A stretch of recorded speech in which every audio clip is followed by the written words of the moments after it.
Cześć kochani, witajcie w Strandzie, małej miejscowości położonej w południowej Norwegii pośród pięknych fiordów.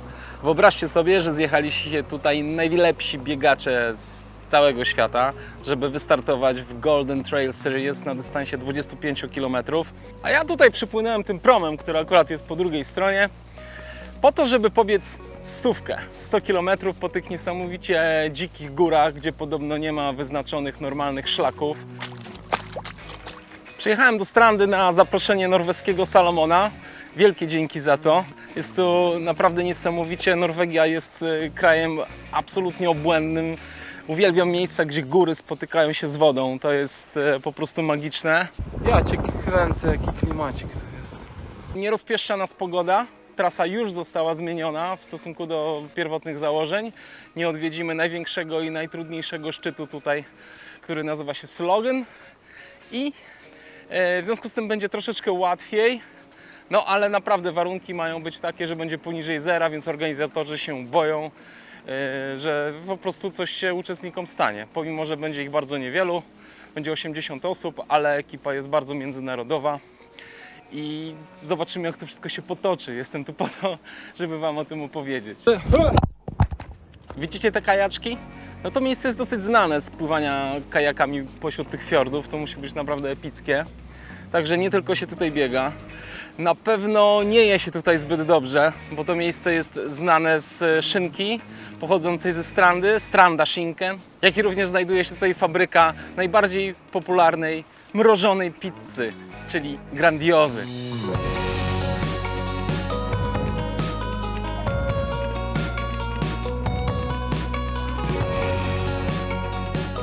Padłem oczywiście na kawusie i na małe ciacho w stylu hygge. Jestem w miejscu, które nazywa się Hygge Utegiden. Wybaczcie mój norweski.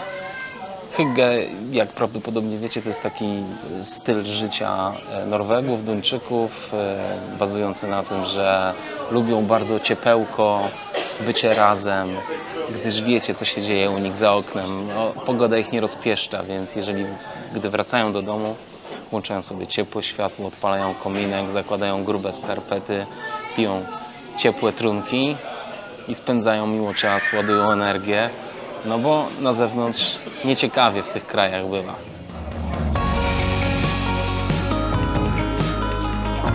No dobra, skoro już jestem w biurze zawodów, to idę się zarejestrować i odebrać mój pakiet startowy.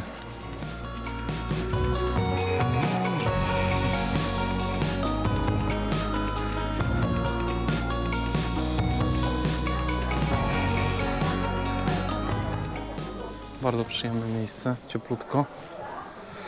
Dobra, skanujemy. Dobra, słuchajcie, ja już wszystko mam. Tutaj jest w ogóle pani z Polski. O, pani z Polski, która wręczyła mi wszystkie gadżety, jakieś kubeczki, koszulkę XS-ka, więc będzie dla żony, bo już Emek nie ma. Och, det är med kaffe? Okej. Da har vi cola. I jakieś żele. Zaraz otworzymy torebkę i zobaczymy, co tam w środku będzie. Jeszcze tylko czekam, bo tutaj kolega miał skończyć bieg na 12 km.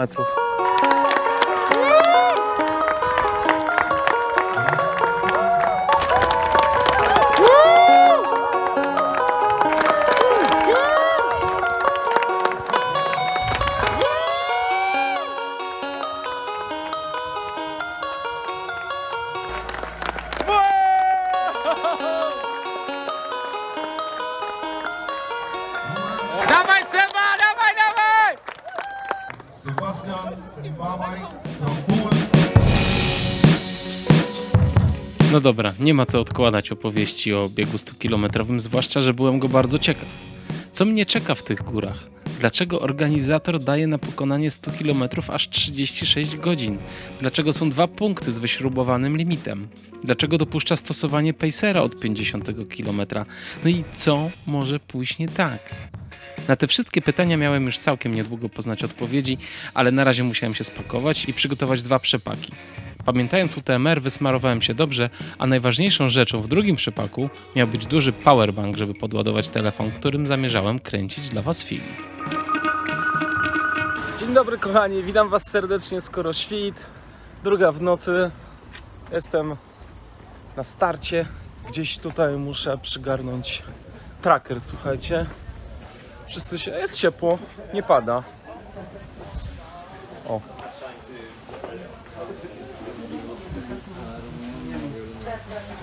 Ja mam numer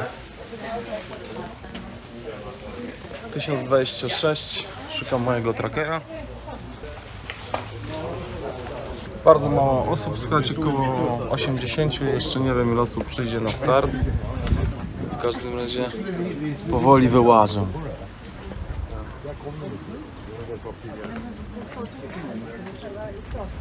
Jeszcze się ogrzewałem przed startem. Temperatura jest taka, nie wiem, w granicy chyba 10 stopni. Także jest okej, no. Idealna temperatura, żeby polecieć. Strasznie jestem ciekaw, co tutaj nas czeka na tej trasie. Niektórzy w długich spodniach, niektórzy w normalnych, krótkich spodenkach. Ja w takich za kolanko, coś pomiędzy. O, zapowiadany deszcz. Zobaczymy, no. Na razie jest bosko. Dobra. Lecimy. Wszyscy polecieli jak na dyszkę.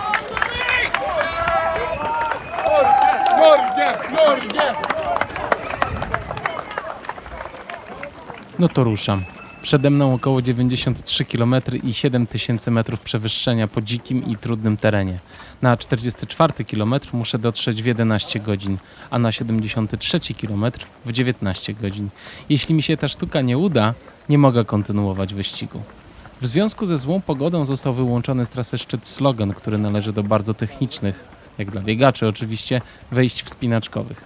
82 osoby zapisały się na ten wyścig, ale z różnych powodów na start nie dotarło aż 22 uczestników i uczestniczek. 60 osób z wielu krajów rusza w góry. No dobra, zróbmy to. Do zobaczenia, jak będzie coś widać.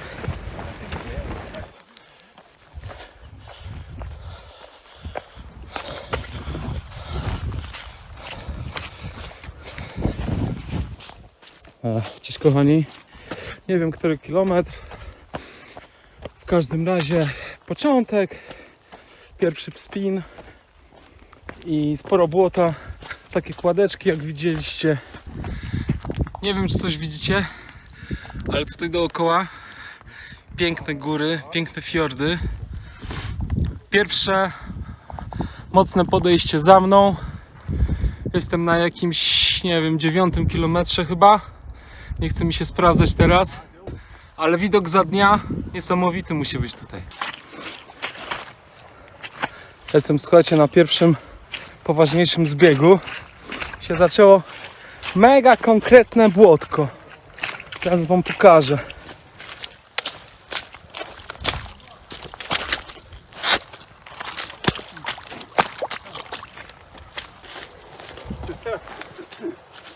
Ik zal het met masters.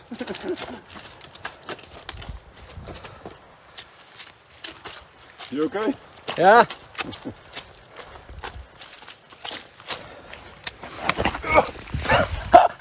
No i sobie tak brodzimy właśnie. W Jagódkach jesteśmy również. Słuchajcie, 14 km. Lecę sobie taką żwiróweczką w dół. Kilka kilometrów. Skończyła się ta błotna sekcja. Wcześniej jeszcze nie odpalałem telefonu, ale wcześniej była taka płaska sekcja, taki trawers, ale no, on był płaski, ale biegło się totalnie po takich karpach trawy, strumykach i kupie błota, więc można było jakąś prędkość uzyskać, ale bez szaleństw. Tutaj też staram się spokojnie, można by się tutaj puścić bardzo pięknie, ale oszczędzam czwórki. nie są jakoś super wytrenowane, więc sami doskonale wiecie, że można sobie ładnie czwóreczki na takim prostym odcinku załatwić, więc oszczędzam. O. No i sobie lecimy. Buźka. Zaczęło się kolejne podejście. Stał dzień i zobaczcie. Coś się tu dzieje. Coś się tu dzieje. Przepiękne historie. Bardzo przyjemnie. 18 kilometr.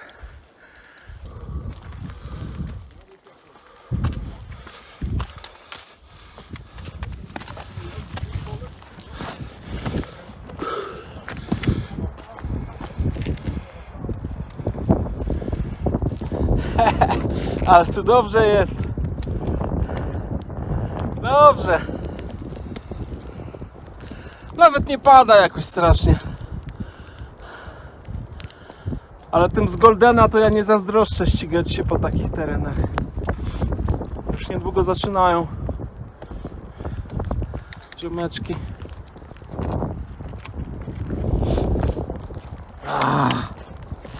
Dobre to jest, dobre.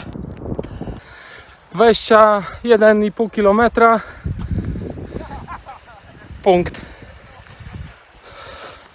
Wśród pięknych górek. Woo! Hi guys! Say hello to the camera. Hello, hello, welcome, welcome to Welcome. the Kidal. Yes. Drink something to eat. Thank you. Moje rączki są czyste, antykowidowe. Hello. Hello. What can we have here? We have water, we have tailwind with flavor, Coke, green tea and without flavor. Yes. We have Coca-Cola and we have some snacks for you. Perfect. Thank you. Stranda Schinken? We have something local called Mör. Mör. Mör! Mör. You have to try it. Is it Mur is stinking. is it meat or? It's meat, Oh, cured meat. so it's not for me. Okay. Thank you.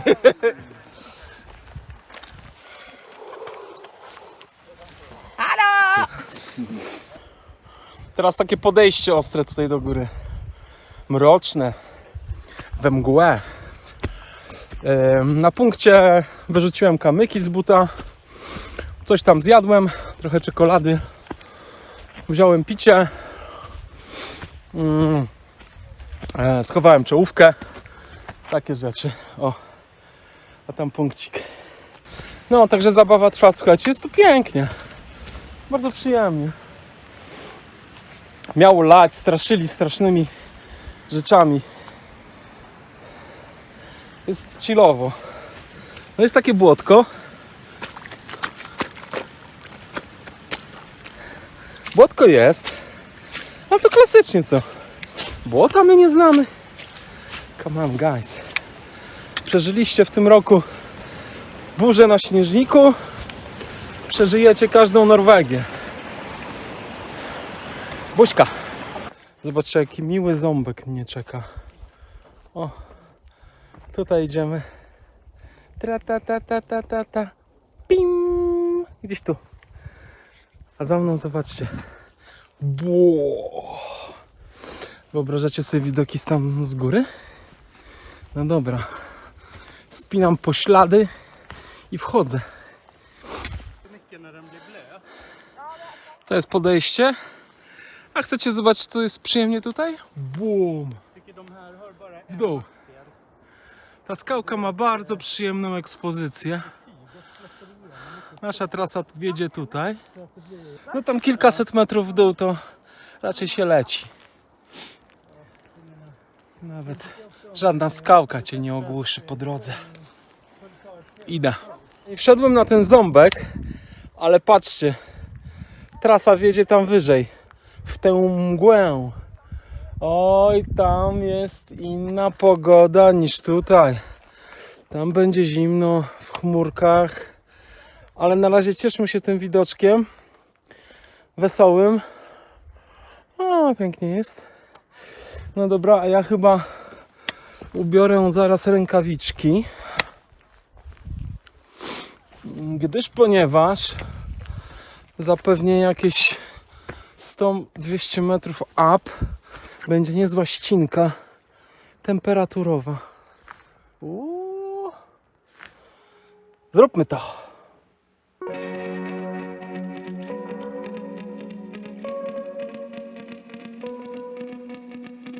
Drapałem się po takim gołobożu, totalnie bez ścieżki. Jestem na szczycie góry.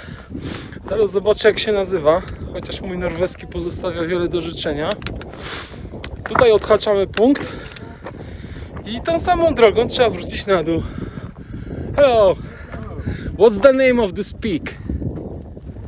It's Fremste. Fremste. Fremste Blåhund. Fremste Blåhund. Okay, cool. Thank you.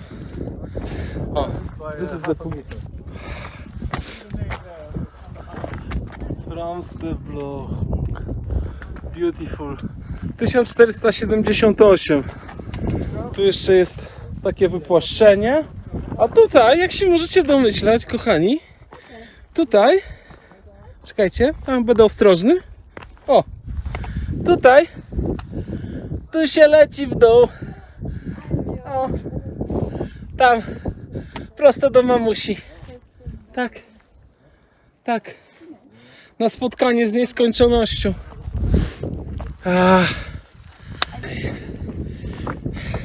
Ciekawe, jak się będzie schodzić w tych kamulcach. Tu jest jeszcze w miarę płasko, a zaraz będzie niezła dzida w dół, którą podchodziłem przed chwilą. Zobaczymy, zobaczymy. Trzeba fajnie, przydałoby się tutaj troszeczkę szybciej ten fragment zrobić w dół, ale wiecie, safety first.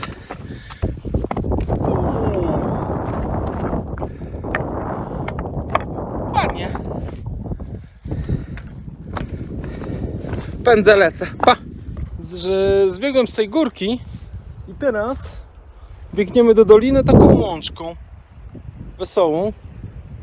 Problem polega na tym, że tu nie ma żadnej ścieżki, Nie ma żadnej ścieżki.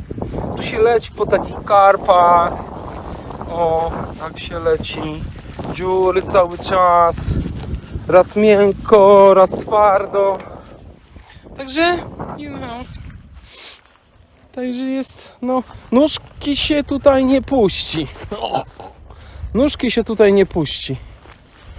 Ale jest przyjemnie, zobaczcie widoczek. Tam, tam, tam. O. Owieczki. Fajnie. Bardzo przyjemnie. Buziak, do zobaczenia na dole.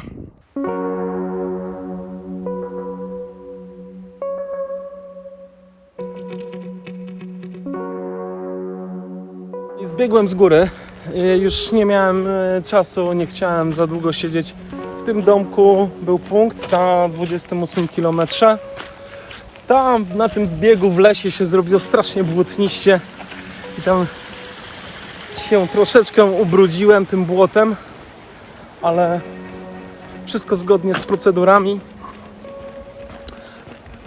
O, patrzcie, jaka góra. Ho, ho. Buziakuję was, bo teraz coś czuję, że jakiś asfalcik mnie czeka i pędzę, lecę. Spróbuję troszeczkę prędkości nadrobić. Pa!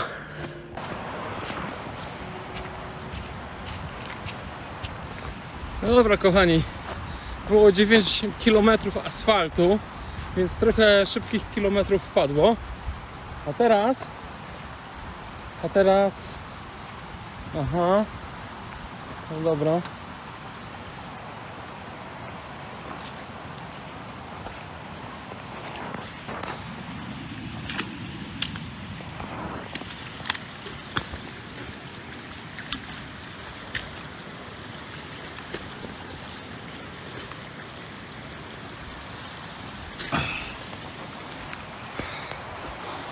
A teraz przejście przez rzekę i zapewne będzie dzida zaraz. na przełęcz, zaraz wam pokażę. O, gdzieś tam. Tak mi się wydaje. O, tu jest szlak. Oni zaznaczają szlaki czerwoną farbą. Tak po prostu rzuconą na kamyczek. To gdzieś tu zaraz będzie wspin. A potem w dół i ten punkt 44, gdzie mam przepak i gdzie jest limit 11 godzin. Właśnie chyba zaliczyłem najwolniejszy kilometr w historii. 31 minut. Słuchajcie, bo tutaj jest totalnia strumizna. Yeah. And you? Are you fine? Thank you. Po prostu tu jest jakieś 50 stopni nachylenia i od ostatniego wideo, które nagrałem, cały czas tak właśnie jest. Idziemy pod górę, a Norwegowie się nie ochrzaniają. Po prostu, jak mają górę, to tam idziemy, o, w prostej linii. Można? Można. 31 minut na kilometr. Buźka.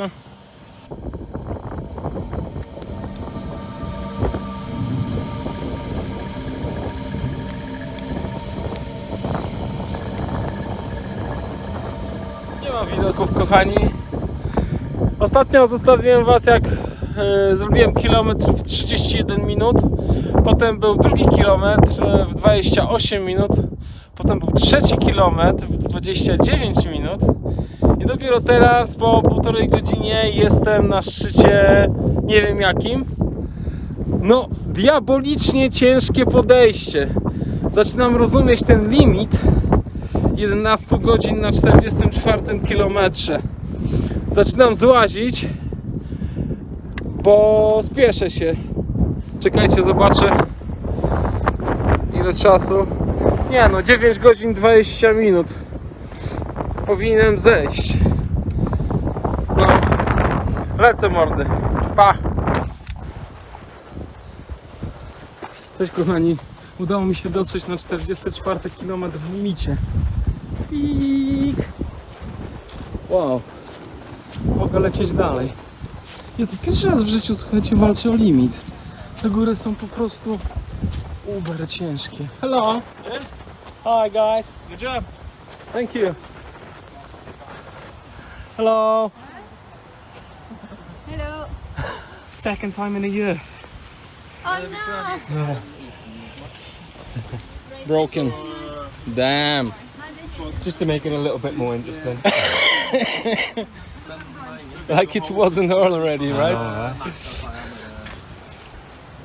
Dobra, ogarniamy punkt i wylatujemy stąd. No dobrze, kochani, wyruszyłem z punktu. Wziąłem jedzonko z przepaku.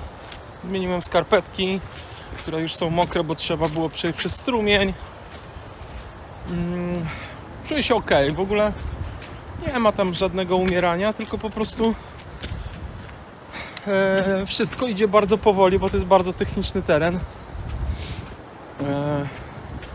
Nie jestem jedyny, który tutaj cierpi z tego powodu. To jest bardziej, nazwałbym, że to nie jest bieg, tylko to jest po prostu challenge górski sprawdzający, kto jak szybko porusza się w takim ciężkim technicznym terenie. Tutaj chyba nikt nie biega, chociaż bardzo jestem ciekaw, jakie czasy będzie miała czołówka oczywiście. No ale jak macie 3 km pionu, to ja nie wiem, jak to można biec. Cześć, kochani, zobaczcie, w jakiej pięknej dolinie jestem. Cudowna jest. Idę sobie przez nią już chyba godzinę. A idę, bo zobaczcie, bo te kamulce są takie, że tu naprawdę nie ma za bardzo jak nóżki wyciągnąć. Próbuję iść najszybciej jak mogę po tym terenie. No to nie jest łatwe. Kompletnie nie jest łatwe.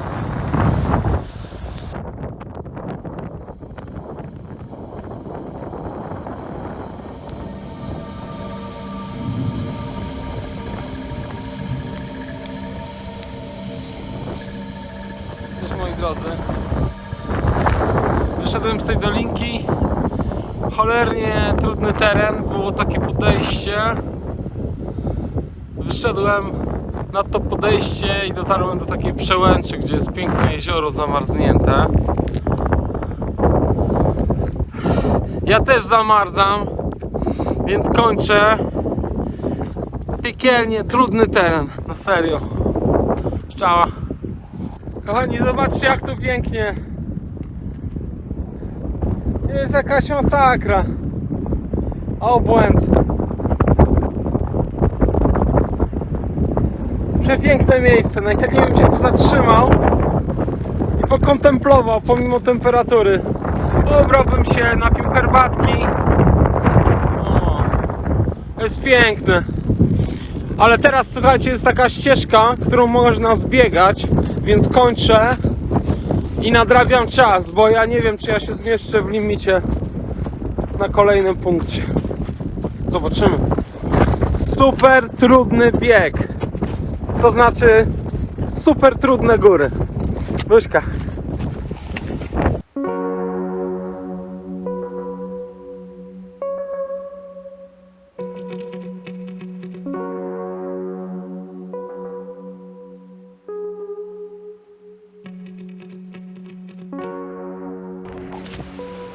Cześć kochani, dotarłem do punktu na 58 km. Jest 16:15, czyli do 21 mam czas, żeby przebyć 10 km. No to chyba dam radę, co? I tam jest ostatnie miejsce, gdzie mogą mi przerwać bieg ze względu na limit czasu na punkcie, więc zdaje się, że to się uda. A w ogóle fajny, malutki punkcik. Tutaj Państwo polewają zupkę. 2 osoby z Polski. 3 osoby, które są przede mną i spotkałem je na punkcie. O, tak przyjemnie. Zjadłem zupkę. Biorę kijasę i cisnę. Buźka. Zobaczcie kochani, taka sytuacja.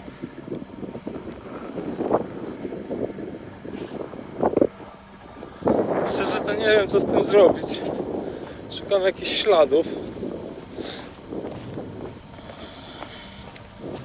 Biegacze musieli tędy przechodzić, ale tam jest jakiś... A nie, tam nie ma jakoś strasznie bardzo w dół. Nie, to są kamienie zaraz.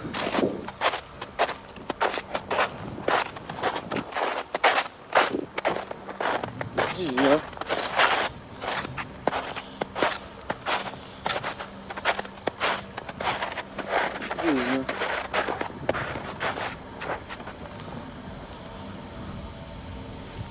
Próbujemy.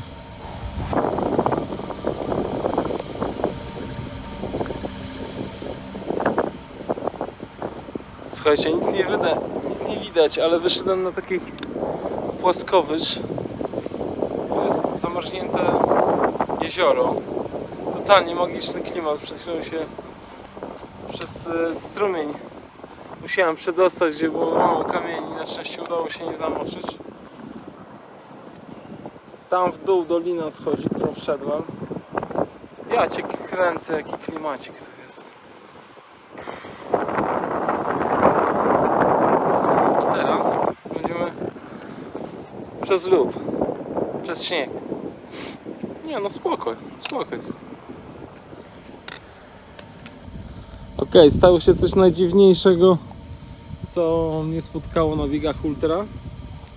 Słuchajcie, przeżyliśmy tam taką niezłą akcję, skończył się szlak, skończyły się oznaczenia, mieliśmy tylko GPX-a, który był takimi prostymi liniami. No i myśmy zaczęli kombinować, jesteśmy tu w 4 osoby i zaczęliśmy podchodzić po jakimś zboczu, gdzie były luźne kamienie, potem zaczęliśmy się wspinać na jakąś skałę, żeby tylko być zgodnie z GPX-em. W ogóle koleś zrzucił na mnie kamień, który leciał prosto w głowę, ale na szczęście zakryłem się łokciem, ale jest ok.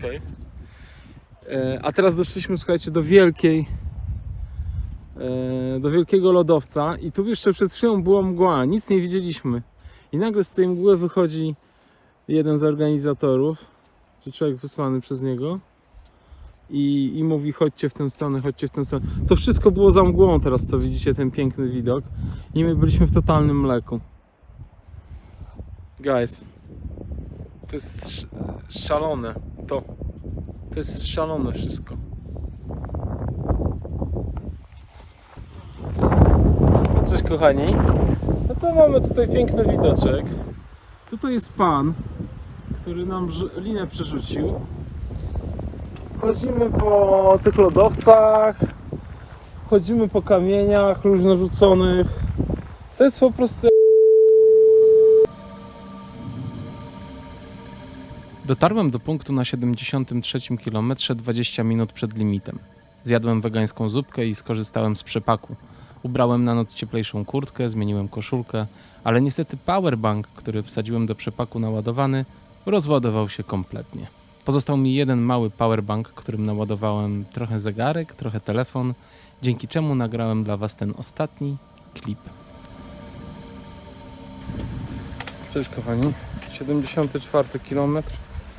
Powoli wchodzimy w drugą noc. Sam nie wierzę w to, co mówię. Jak można wchodzić w noc na 72 noc na 74 km?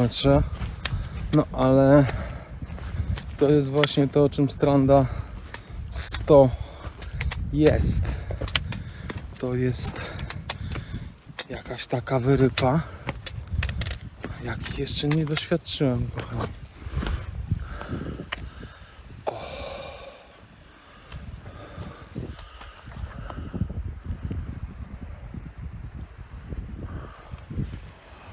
Góreczki piękne. No dobra. Za chwilę będzie pewnie ciemno. A potem, słuchajcie, zaczęło się dziać coś bardzo dziwnego.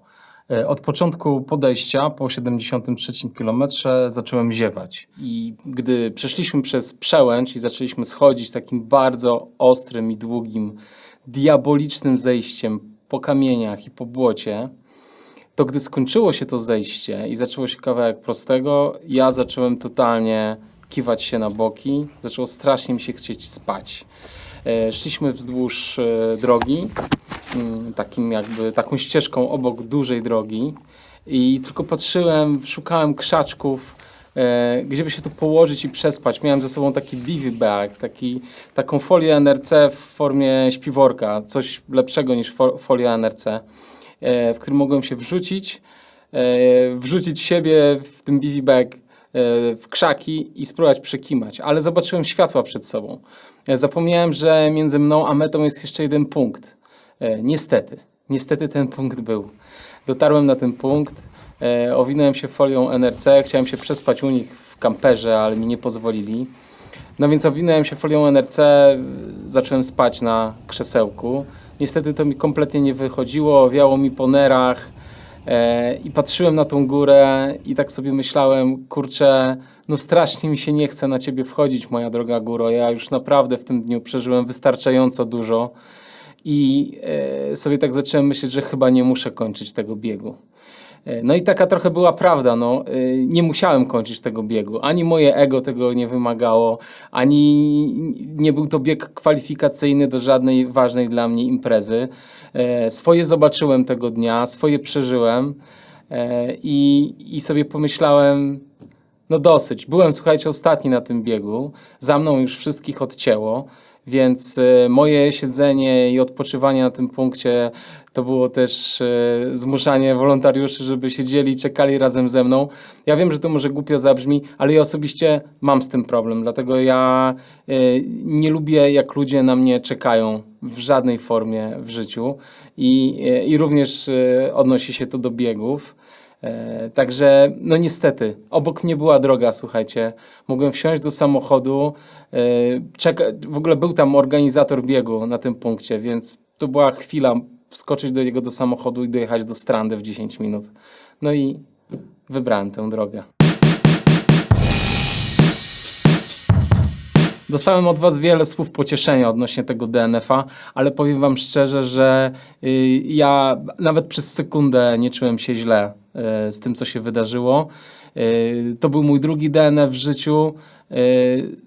też pierwszy był na 130 na Dolnośląskim Festiwalu Biegów Górskich. Tam też nie byłem super przygotowany.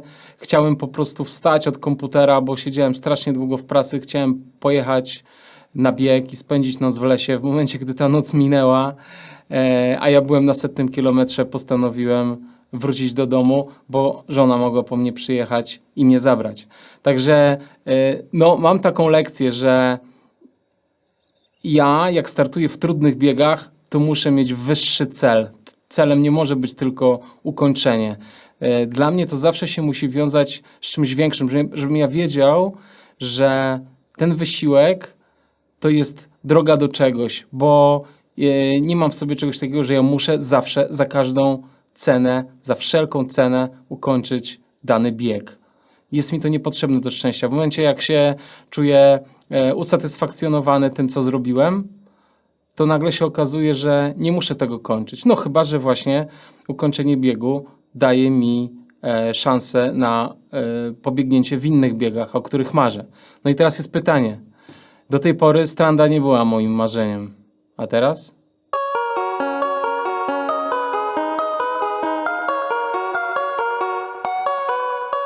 No dobrze, kochani, kończymy tę norweską przygodę tutaj w Strandzie. Jeszcze jadę do Wesnes, do Sebastiana. Tutaj zobaczcie, Salomon taką chatę nam wynajął. Strasznie miło z ich strony. W ogóle są strasznie fajni ludzie tutaj w tym norweskim Salomonie. No jak wiecie, nie ukończyłem biegu, ale to jest taki naprawdę legitny DNF, nie tam jakiś byle jaki, ale naprawdę spoko i szacunek dla tych gór totalny. Nie mogłem po prostu... Znaczy, może mógłbym kontynuować, jakbym się przespał. Strasznie mi się chciało spać. Nie było kompletnie na to warunków i postanowiłem zejść. Także jestem mega szczęśliwy, że tu byłem i że zobaczyłem te góry. Jest konkretna wyrypa, naprawdę mega konkretna. Jeżeli szukacie jakiejś ciężkiej trasy, naprawdę ciężkiej, takiej naprawdę ciężkiej, no to polecam wam ten bieg. Bośka, pa.